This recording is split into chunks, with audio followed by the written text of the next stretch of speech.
I developed through perhaps more than 50 years of experience teaching piano and many instruments.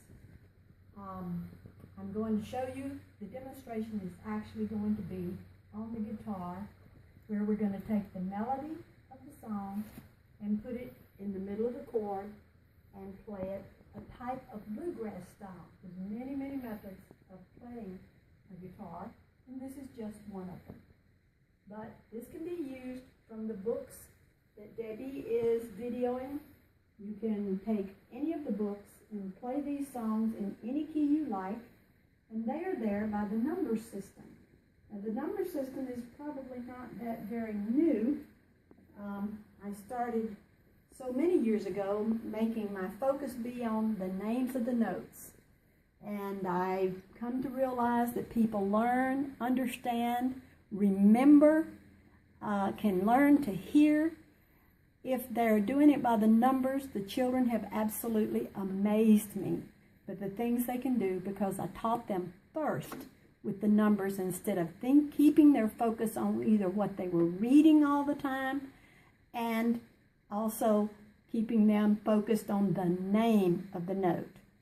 Now, these children actually, many of them actually learn to read anyway, and they learn very quickly.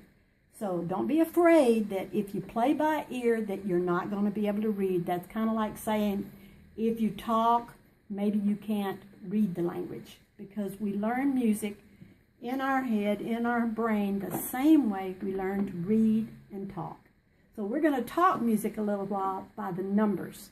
Now, the first thing I'm going to demonstrate here is I'm using G scale on the piano. I'm using G, which is if you don't play music or if you do. I'm going to show you this is where G, that's 1, that's 2, that's 3, that's 4, 5, 6, 7, 1. Now, I'm going to show you that again on the guitar. It's 1 is the third string. 1, 2 is the third string, second fret. 3 is the second string. 4 is second string, first fret. 5 is second string, third fret. And 6 is the open bottom string. 7 is your middle finger on the second fret. And 1 again is G, just like you start and play a G chord. That is your high G. That's your high 1. Now, in many of our songs, we also have, a lot of the songs will start 5, 6, 1, 1. So 5 is your fourth string. 1, 2, 3, 4. You count from the bottom. 5, 6, 1. That's the way many of our songs begin. So this is 5. It's the open string. 6. Now, if you need 7, which is not a lot in songs, but you do, it's a whole step up from here, which puts you all the way over in the 4th fret, 4th finger, and 4th string. That's where I tell people to remember. That's where 7 is. So, now the music we're going to do today is Will the Circle Be Unbroken? And I'm going to play it through by the numbers, the simple way first. 5, 6, 1, 1, 3, 2, 1, 3, 3, 2, 1, 2, 1, 6, 5. All right, again. 5, 6, 1, 1, 3, 5, 5, 3, 3, 4, 5, 5, 3, 2, 3, 2, 1. And I do recommend you learning these to sing them all, just singing them by the numbers. Not particularly pressing any instrument, just going, if you can sing pretty well on pitch, 5, 6, 1, 1, 3, 2, 1, 3, 3, 2, 1, 2, 1, 6, 5, 5, 6, 1, 1, 3, 5, 5, 3, 3, 4, 5, 3, 2, 3, 2, 1, Okay?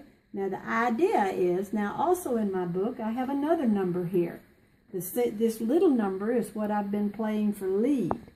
Now I'm going to be playing the big number, and it's bolded, and that says chord number 1.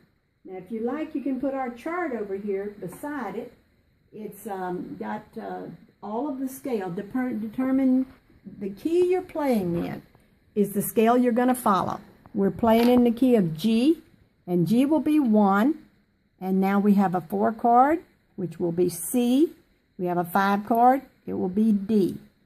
All right, and now up here is your time signature. Now time signature tells you have to have 4 beats, and then a quarter note gets 1 beat. Well, that used to complicate things a lot trying to remember all that. But just remember, it has 4 beats because 4 is the one on the left.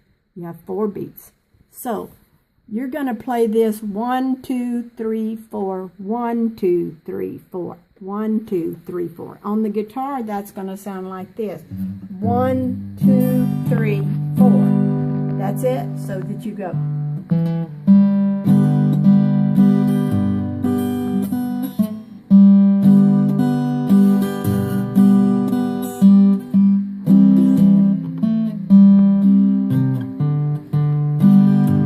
Hard to play it slow though.